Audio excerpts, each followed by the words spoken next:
President Bola Tinubu today honors Ogoni 4 in a plan and strategy session to ensure the cleanup of the area.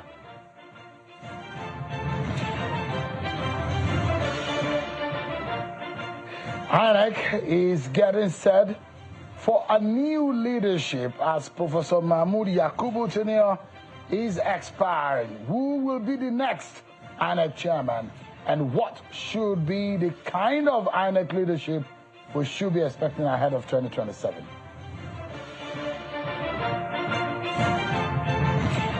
Hello everyone, welcome to the program. This is Politics Today live on Channels Television. I am Sean Kimaloe here in Abuja.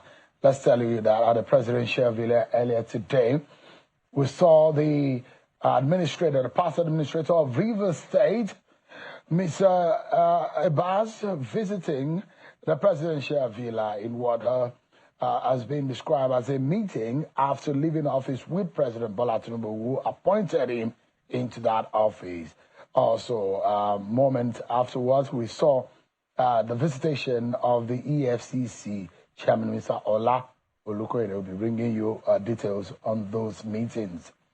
But significantly, what we have seen today is what is a major event in the history and the lives of the people of Ogoni land after many years of struggle that led to the death of some of the leaders. You know, Ken Saro-Wiwa and some of those, like the likes of Ledumite, narrowly escaped and got some kind of pardon after a lot of struggle under the military and in the struggle for the cleanup of their land, where water polluted and their land badly desecrated due to oil exploration in the area. We might be seeing the return of oil exploration in that area, but a lot is being done, which we will be bringing you insight to tonight. But before we get into all of that, and what happened today where Albert Bade, Edward Kobani, Samuel Orage, and Theophilus Orage all has been posthumously honored by this government. Let's check out some of your political roundup stories, and we'll be back to give you details.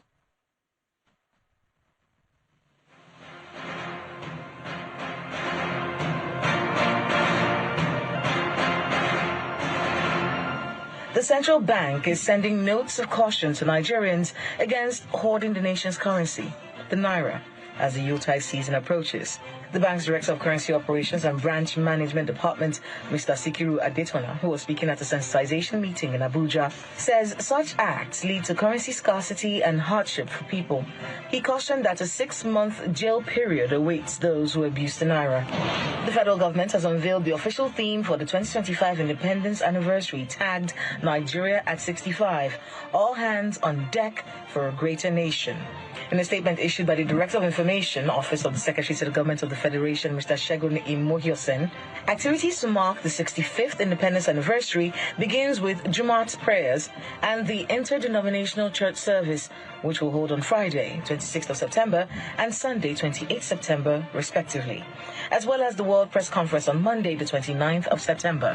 The Speaker of the House of Representatives, Right Honorable Abbas Tajuddin, is assuring Nigerians that the implementation of the federal government's Naira for crude oil policy will be transparent through effective oversight by the House. He made the comments through the minority leader of the House, Kingsley Chinda, at the inauguration of the ad hoc committee on the implementation and oversight of the Naira for crude oil policy, while describing it as a crucial step towards strengthening transparency and efficiency in one of Nigeria's most important energy sector initiatives. The Nigerian Safety Investigation Bureau, NSIB, has said that its investigation into the recent Abuja-Kaduna train derailment at Asham Station has revealed that poor maintenance and a faulty track switch were key factors behind the incident. According to the preliminary findings, several sleepers at the station had been damaged in a previous incident and were only patched instead of being properly repaired. Investigators also found that the automatic switch mechanism at the station's crossing point was unserviceable at the time of the derailment, which is the second to occur at the same station within 13 months. As a result, the switch had to be manually operated and secured using a point clip, which was later discovered to be broken. This compromised the integrity of the track alignments, leading to the derailment. Some members of the All Progressives Congress APC in Abia State, under the auspices of Abia Best Interest Association, have petitioned the United Nations and the government of the United States of America over an alleged 54 billion naira fraud. The group says it also asked the Economic and Financial Crimes Commission, EFCC, and the Independent Corrupt Practices and Other Related Offences Commission, ICPC, to investigate the claims by the governor that he spent over 54 billion naira for the renovation of smart schools in the state.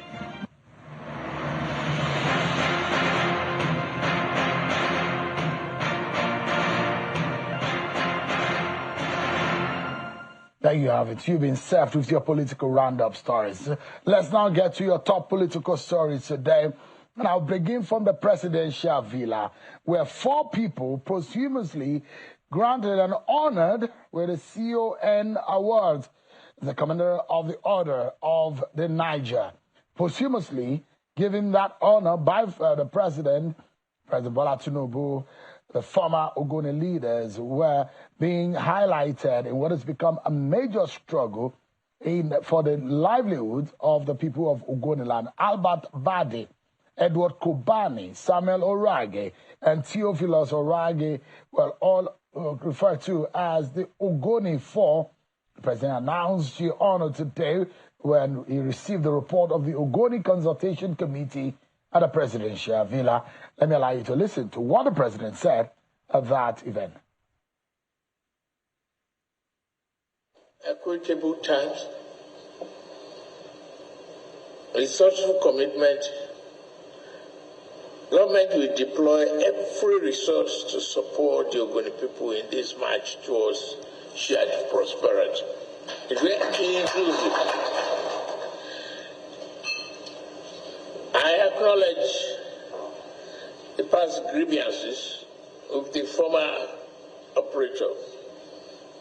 In 2022, the previous administration transferred the operatorship of the Ogoni oil field to the Nigerian Petroleum Company, NNPCL, and its joint venture partners.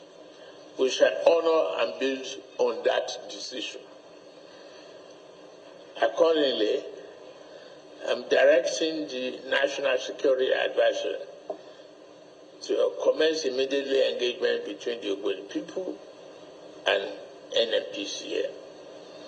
It is joint venture partners and all relevant stakeholders with a view to finalizing modalities to begin operations.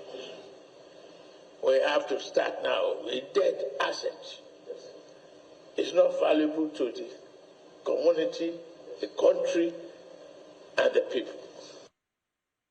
That's President Bola Tinubu. What about the NSA?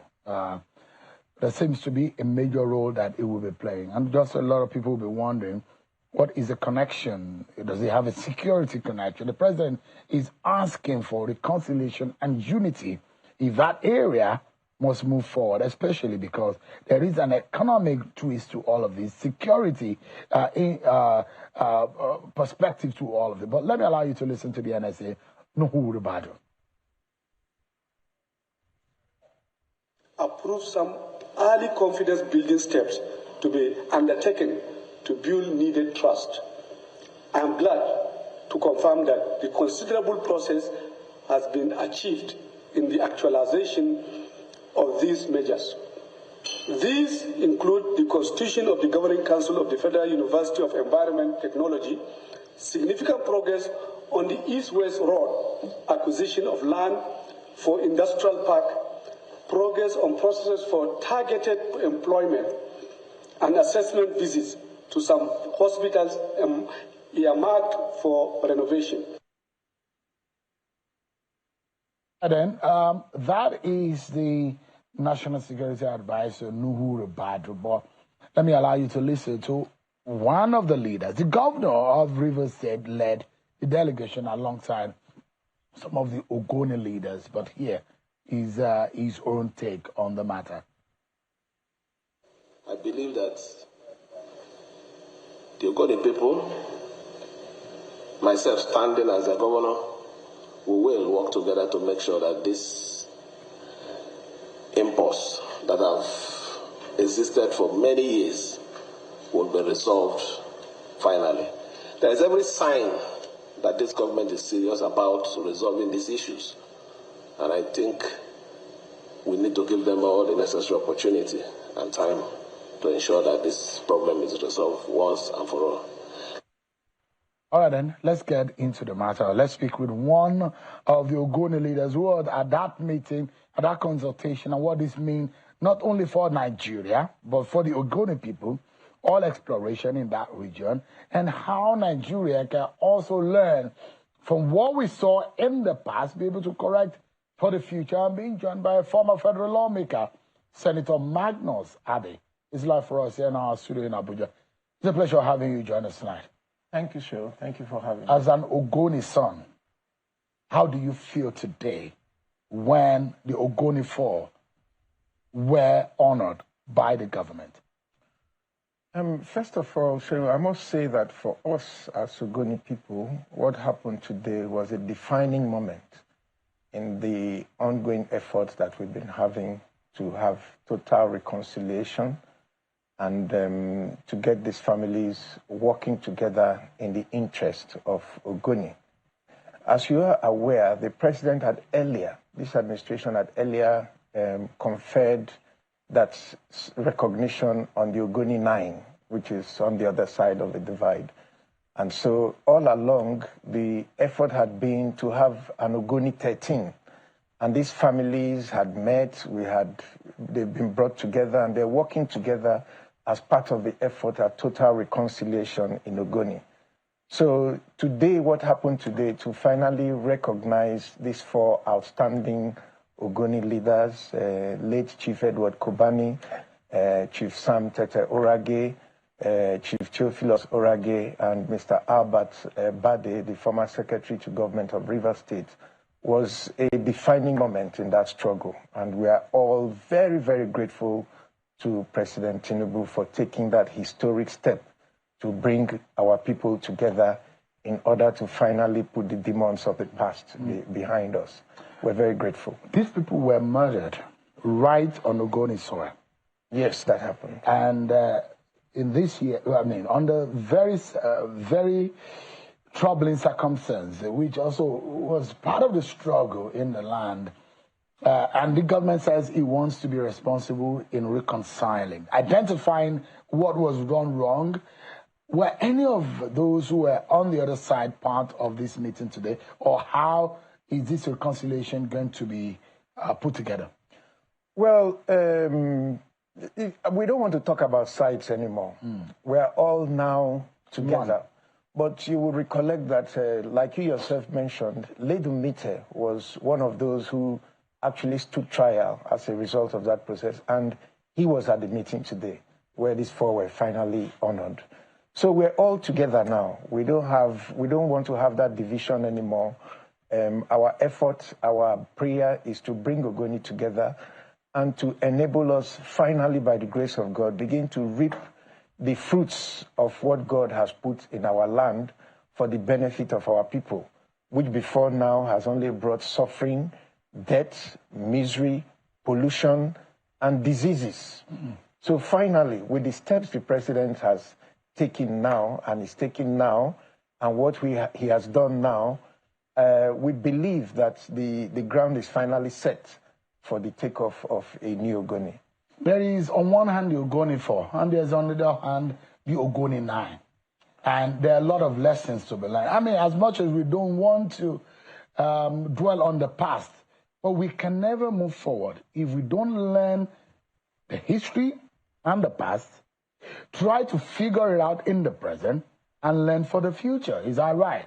And one of the major dangers of the present generation is a lack of the knowledge of our history, which is not making us to understand, especially when I see younger folks, either in Ekiti, for example, where in other parts of the country where, for example, we saw Operation Wetsie, or in other parts of the country where we saw the civil war that ravaged our country and a lot of people were killed. And you saw the same narrative being fueled again in our country. For those who know, we discover that we are on a dangerous path. It's because a younger generation is not learning from what has happened in the past. What would you say is a major lesson that has been taken out of the experience? Not so far. It was the early 90s, isn't it? Early 1990s. So what you would realize is that some of us know all these people personally. Yeah. They are our friends, they are our family members, they are our brothers and sisters on both sides.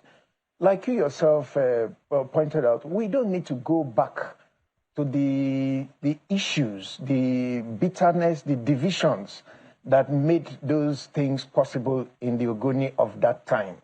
Our focus now is on how to rebuild the land. It's on how to use the God-given resources of our people for the benefit of our people. And to be very honest with you, Shehu, there is no part of this world that doesn't have some darkness in its past. There is nowhere. Even if you look at the US, still today, they've never been able to overcome the challenges, the evil of slavery and civil war and the divisions in their land, but they're battling with it. If you look at Europe, look at all the wars and everything. So there is no part of the world that doesn't have its own story and its own dark ages and its own challenges.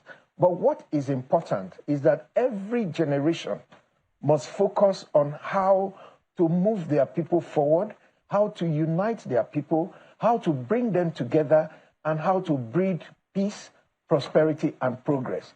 And we are fortunate enough right now to have a president who was himself part of the struggle of that era. He knows all these people personally, just like I do. Because you will recall at that time that the Ogoni struggle and the Nadeko struggle, well, it was the same issue. So he's part of it. And about the same time. And about the same time. And the military was at the center of it all. So a major complicity between the international element and the military junta. And where I would like you to explain to us the summary of the report. Can you give us an idea of what the report is telling us? Well, what the report has done, from what the report has done, was to collate the views of the Ogoni people on all the tangential issues, you know, and try to put together a framework that will enable us to resume full economic activities in Ogoni land. And even before the report was brought forth, the president had already taken several steps in good faith, you know, assenting to a bill for the creation of the University of Environment and Technology, setting up the board of the university, and it's going to be right in Ogoni land. It's right in Sakwe, and work has started as we speak. The council, the vice chancellor, the board is, the governing council of the university is intact. Work has started. The principal officers have been appointed. So Ogoni people are very happy. Then when you look at the road, the East-West Road, which for a long time had been one of the major cries of the Ogoni people, that we contributed so much to this country and we can't even drive to our homes. Work has also gone very, very far on that road. In fact, as I speak today, the NSA described it as the fastest growing construction project in this administration right now. So now we can drive home. So there are a lot of other things. The CFO for the industrial parks have been issued. And today we met with the GMD of NNPCL and all that to begin to look at the details of how we begin to put this together, because the former operators of the fields have handed them over to NPCL. So substantial progress has been made. The president is fully committed to realizing this objective, and he has given a matching order. And after our meeting with the president, we still went back, had another meeting. We're setting up a technical committee. We're looking at all the issues. So we are actually moving forward. And today is a day of happiness for everybody, because all those involved, I mean, no amount of recognition can bring your father back to life. No amount of recognition can bring your brother back to life. But it helps to soothe the pains of these families and to let them realize that at the end of the day, all this was not in vain, and their sacrifices and contributions are being honored by their country. When the Ogoni children or family members, direct family members, were they at that meeting? Yes, 2 of them were there. Interesting. It must have been an emotional one. Very emotional. They wept. Chief Tom Orage, my schoolmate and my friend, was there. I knew the father very, very well. Chief Kenneth Kobani, my friend and my brother, we've been in politics together in Gokana. The son of late Chief Edward Kobani was also there. And in fact, he flew into the country to be present at that meeting this morning. So it was. What about the high prep report or status? What is happening to, because and I remember that Professor Yemi Osinbajo led the charge during the Buhari era, speaking to, and some of the level of peace we saw, give credit to Yemi Osinbajo, because he was by himself, was in the South Town, trying to speak with the leaders, and we saw some relative peace and what a carrot approach can do when you have violence and insecurity situation. And you will see some level of production happening, which has also jacked up our oil production capacity in the country. But what about the Ogoni? There's been a lot of talk from the Buhari era up until now.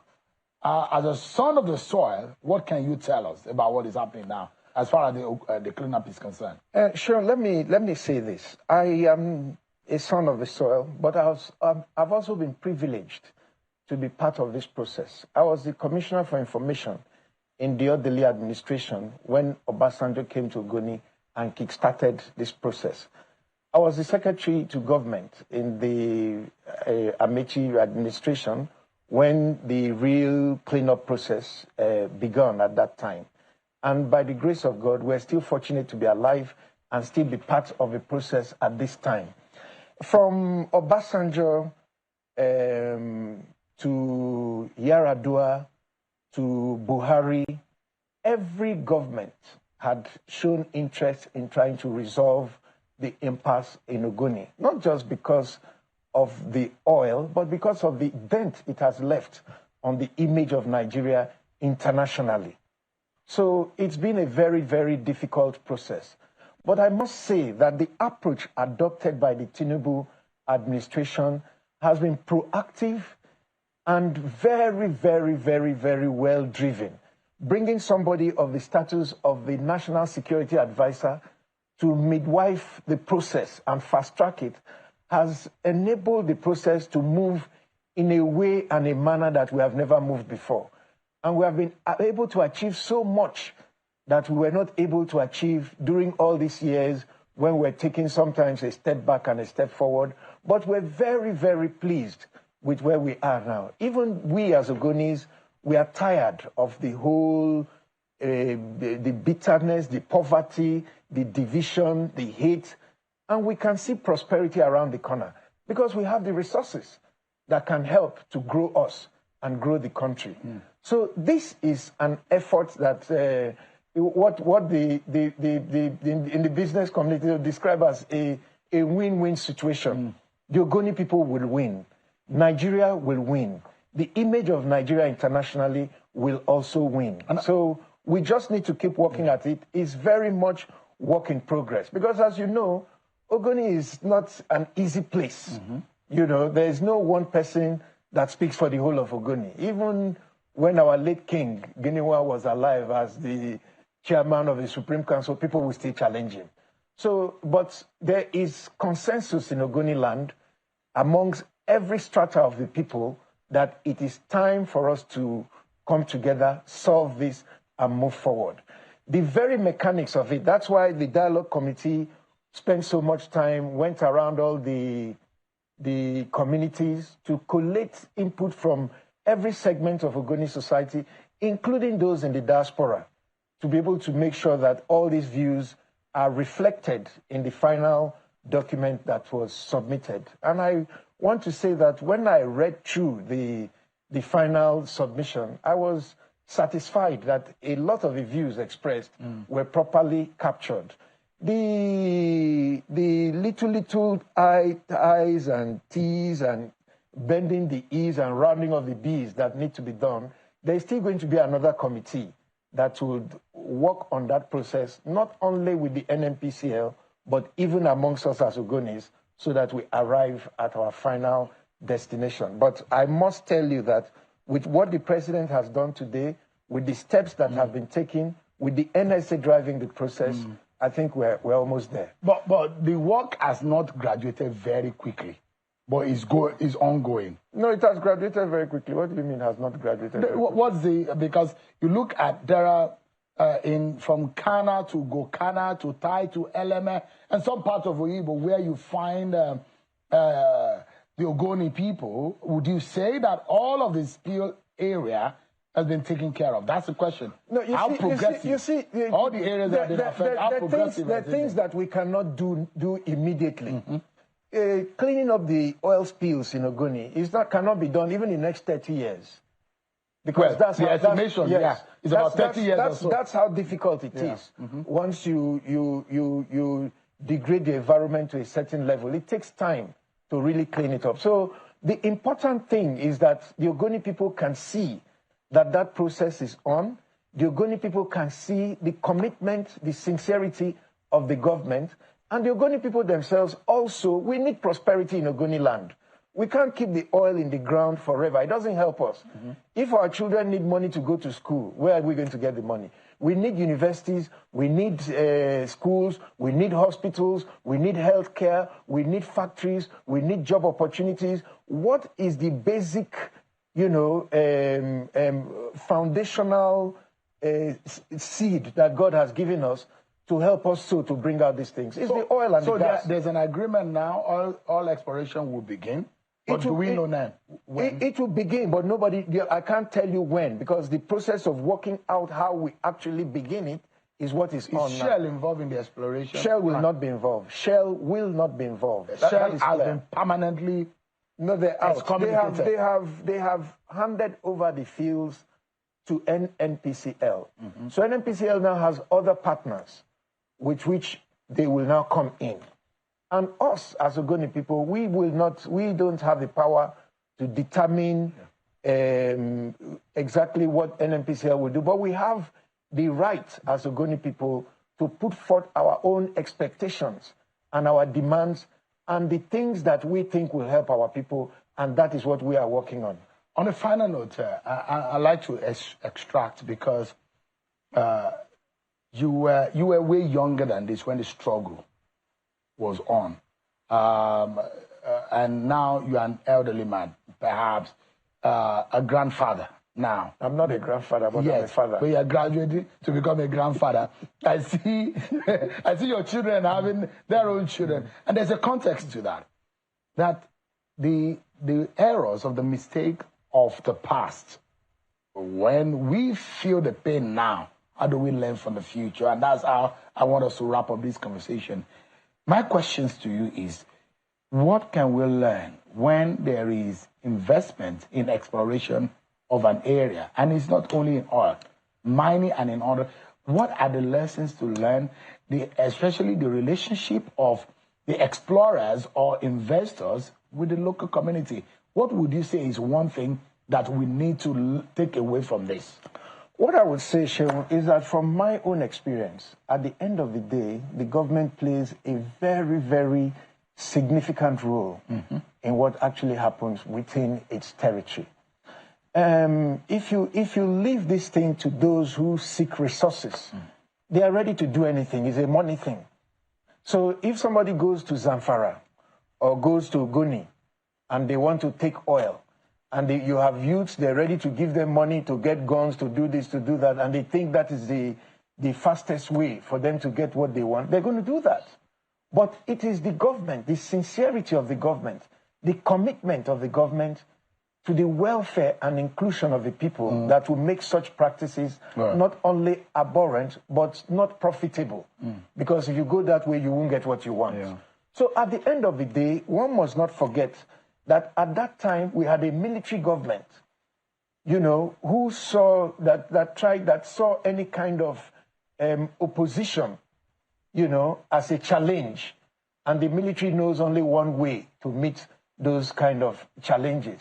And that fueled the division and the disagreement amongst the elites. And when there is division and disagreement among the elites, You know, the little people following behind don't know how to handle that. All right. So I believe that if we are united and the government is sincere, yes, there will be challenges, but I'm very, very confident that we will not go back to the dark days of the past. That is behind us, and the future is bright. Thank you so much. Senator Magnus Abe, a former federal lawmaker and one of the Ogoni leaders who saw today how the Ogoni Four were honored and a rejuvenated or a new positive energy into Ogoni land for the progress, not only of Nigeria, but the Ogoni people. Thank you so much indeed for the time tonight. I appreciate it. Thank you, Shehu. Thank you for having me. We'll take a break, everyone. But up next, a conversation about INEC's leadership and the election. Brace up, INEC. A new leadership is coming. But this new wave, how impactful will it be? The storm might be brewing, but well, how much of impact will it have on our elections? Our conversation on that after this break, everyone. Samson Itodo will be joining us next.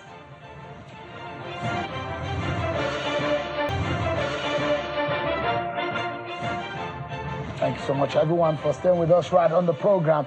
Let's now talk about Nigeria's election. So there is a possibility, and in fact, INEC is on the brink of a historic leadership transition. In less than 60 days, the tenure of Professor Mahmoud Yakubu, the first INEC chairman to serve 2 full terms, will come to an end. What does this mean? His exit, just 15 months before the 2027 general election, sets the stage for what will become an unprecedented change within the commission, with several commissioners also due to retire. Between 2006 and 2007, there are growing concerns that the country could approach its next elections under an almost entirely new leadership team. What does this mean for us? Now, a lot has happened under Mahmoud Yakubu, for good and for bad. That's perspective from some Nigerians who believe that there are a lot of things, a lot of gaps under his watch. Now, in terms of the agitation from the minds of Nigerians on who should be the leader of INEC or who should lead INEC, and those who are the management of INEC, who are they, where are they from, the issues of bias, issue of their background and competence. A lot of things come into the frame. But let's get the conversation started. Those who are now anticipating and mapping out what should be the norm.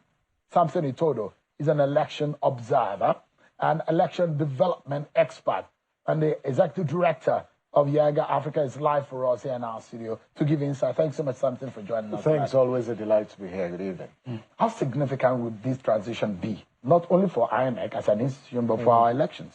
I think, Joe, you've said it all. It's very significant. Significant because you're going to have a relatively new electoral commission that will manage the 2027 elections. And you recall a few weeks ago, Yaga Africa released our status of electoral integrity report for 2025. And one of the projections that we made was that the 2027 election could most likely be the most compromised and perhaps the most expensive. And one of the reasons that we advanced was because of this leadership transition in INEC.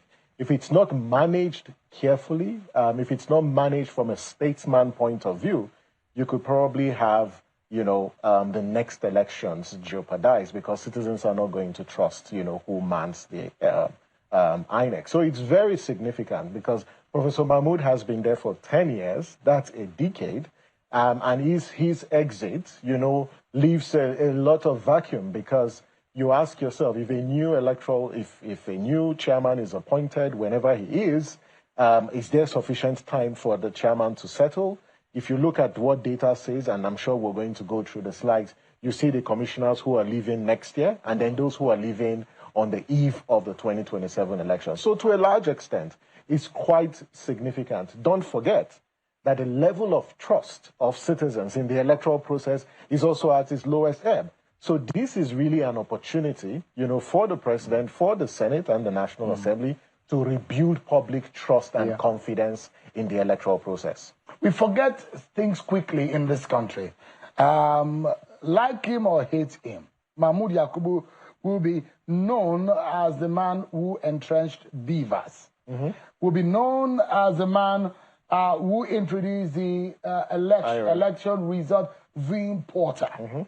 Will also be the man who finalized on the delineation to an extent of polling unit. And at the time, it was about 1,500 per voter in a polling unit. And there are a lot of the polling units that were due for expansion. That happened under him. But there are a lot of issues also. This man, a decade, I mean, significant. And he has seen how many presidents now and how many elections. About three transitions that have happened under him. No, actually one. Just because 2015 wasn't the one. One major. But there are 3 elections conducted under him. Now, interesting. There's none. 2 general elections. That's 2019 and 2023. Because okay, 2015, after it was Professor Jega. He came right after 2015. Yeah, so if you were to review Professor Mahmoud Yakubu, how would you review his time as INEC leader? I think that you've really highlighted some of those reforms, that when you look at this 10 years, there has been remarkable reforms that were introduced in the electoral process. And to also add to that, that it was under this 10 years that for the first time in our history, that ballot papers and result sheets were produced locally. And that happened in the 2023 elections. Because previously, we've always printed our ballot papers and result sheets outside the country. But this time around, we printed them locally. And that's something we should encourage. Other countries, countries like South Africa, for instance, 100%, they print their materials. In fact, they fund their elections 100% without taking monies from anybody. But when you look at all these reforms that were introduced, the fundamental question to ask is, when you look at public trust in the electoral process, it has actually dampened because of, one, issues around electoral fraud. You also see the sabotage by other institutions within the election governance architecture. But the fact that we are actually at a point where citizens' trust in the electoral process, you know, it's very, very low, gives really source of concern. But there are some reforms that he introduced that needs to be retained, like the technologies that you mentioned. Unfortunately, these same technologies that were introduced as game changers are the same tools that have been now used to subvert the process. And I think that as we think about retaining these tools, the next INEC would have to be an INEC that subjects things like the BVAS, like the IREV, you know, to independent audits. Let's look at the back end, because what politicians have done, coupled with complicit INEC officials, is to leverage these same technologies to undermine the integrity of the process. We'll go through the slides. Stand by, everyone, for that. But you know why I was laughing? We print ballot paper in some other African countries. And, you know, I remember America was saying that Russia was influencing it on elections. And I remember that on the day of Nigeria's election in 2011, I was just arriving back into the country. And at about noon, Professor Jega at the time announced a postponement of the election due to logistics problems. Guess what? We thought that was the end of logistic problem. In 2015, similar thing happened. 2019, it happened. INEC is a major logistic disaster. But in 2023, we saw an improvement.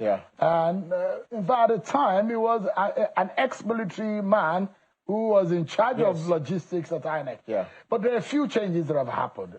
We've made progress significantly, we do. No doubt.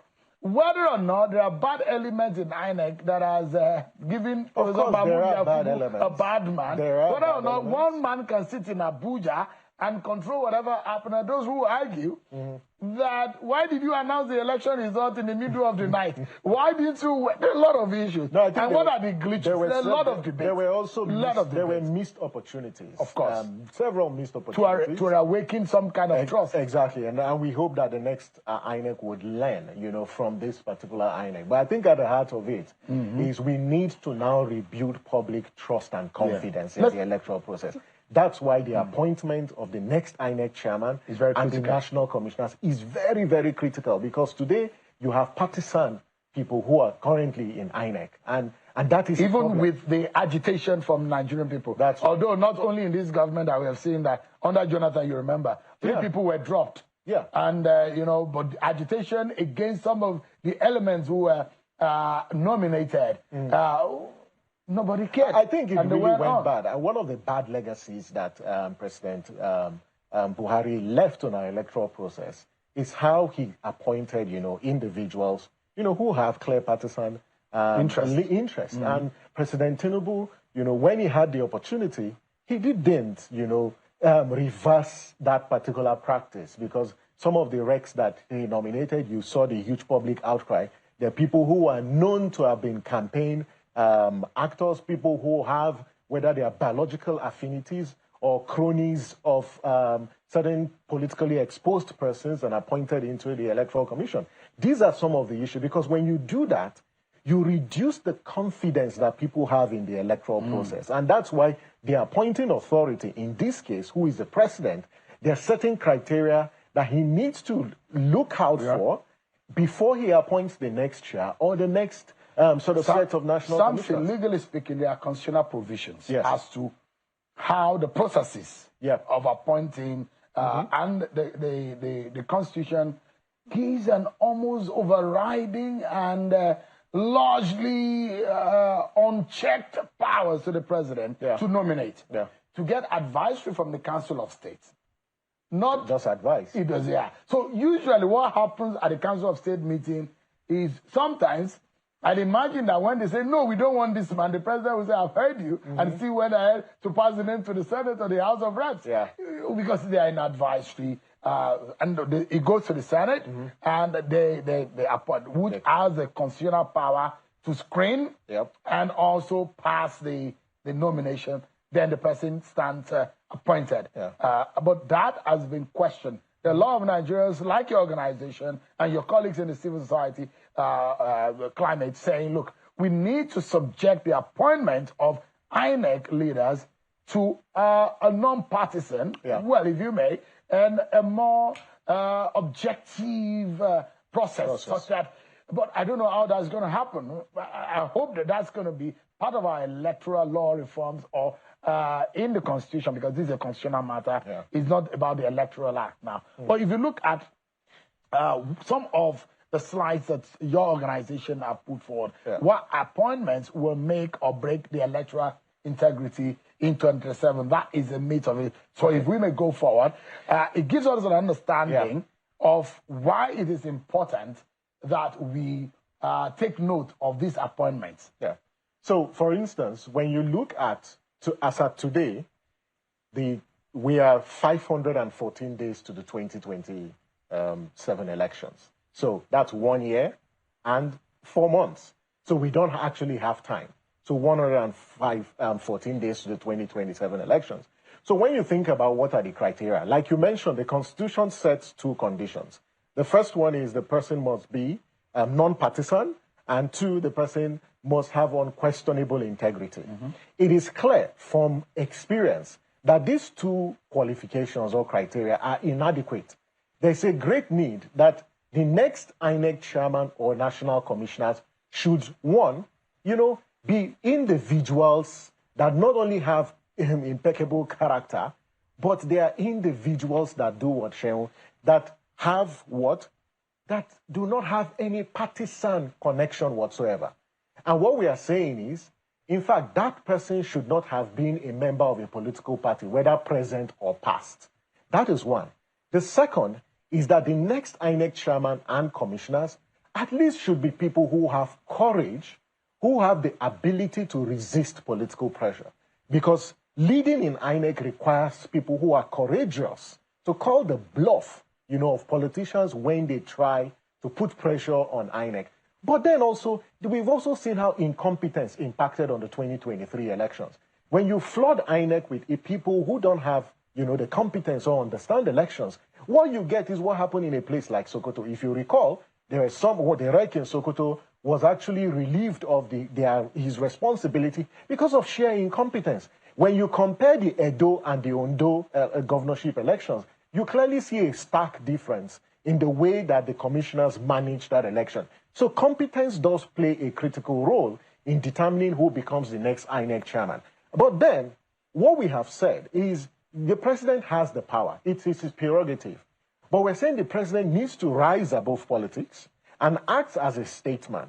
And one of the things that the president can really do is when he decides on whoever he wants to appoint, can he release and publish the name and ask citizens or professional groups of civil society, to submit memoranda and then submit petitions, perform a pre-nomination sort of screening. That way you integrate public participation. And once you receive those memos from citizens, you evaluate them on their merit. Because what we see is the president goes ahead, he nominates, and sometimes these people are either people who have some baggage or the other. I think the second dimension is the role that the Senate plays. And in this particular case, the Senate needs to introduce the framework for citizens' oversight. What happens is once the name of nominees are read on the floor, that is it. The Senate does not call for memos, it does not call for petition. However, in previous appointment process, we've seen how civil society have been very proactive. But one of the things the Senate can do this time, because of the criticality of this appointment, is once a nomination has been made, they need to enhance the credibility, the transparency, and the quality of the nomination process. When you receive petitions from civil society, from professional groups, attend to those petitions, consider them on their merit, and then when you make a decision, please communicate it to the people. I think that those screenings should be televised. You should invite people to come make oral submissions and then make that entire process open. This is what civil society and citizens are saying if we want to make this entire process participatory. Give me a moment. There's so much more on how we can have, if you call it, a credible pathway to a credible, fair election in 2027. We're just working on the brink of a transition. What happens to a nation that you already have biased and partisan people conducting your elections? That's danger, isn't it? We'll be right back after this break, everyone, to continue. Thanks so much, everyone, for staying with us on the program. Our concluding moment now on the conversation of INEC leadership, what it means, and perhaps for our nation and the credibility of our election. If you are able to elect properly, then you are guaranteed that the people you really want are in office and you can hold them accountable for proper governance. But when you are not given the opportunity to elect in a credible manner, you know that our nation is doomed. That's why we need to talk about this, because it's important. If you look at the screen right now, it gives you an understanding of those who what I raised earlier in respect of the need and the importance of the fact that the kind of INEC we'll be having in 2027 are people who will be just about a year or few months into office. If you look at it, perhaps the most senior person here or the most experienced on the board is Sam Olumekum. Sam Olumekum has spent more years, I guess, than anyone because he was a rec. You remember? Yes, he was a rec. I think in Ondo and Lagos. In Lagos. Then it now was appointed as national commissioner. But you have May Agbamuche. This is our second term. Mohammed Haruna, this is also his second term. So they are also very experienced as well. When you look at Ken was a former director at INEC. So he has been, in the commission. But Shen, one of the interesting things... Well, I could even say that he's probably the most experienced because he was a career INEC man. Yeah. But when you look at the rest, they are also qualified for reappointment. So, for instance, next year, once the chairman leaves in a couple of weeks, there are 4 national commissioners that would leave sometime in Q3 of next year. So there will be 4 new national commissioners that will be appointed, or if these ones are reappointed. But the interesting thing is that the other 5 here, their tenure would expire just 2 days before the election. Yeah, because the next election will be on the 20th, and then the 20th of February 2027. Yeah. Again, thanks to Professor Mahmoud, because he regularized the timetable, so we can tell when the next election will hold.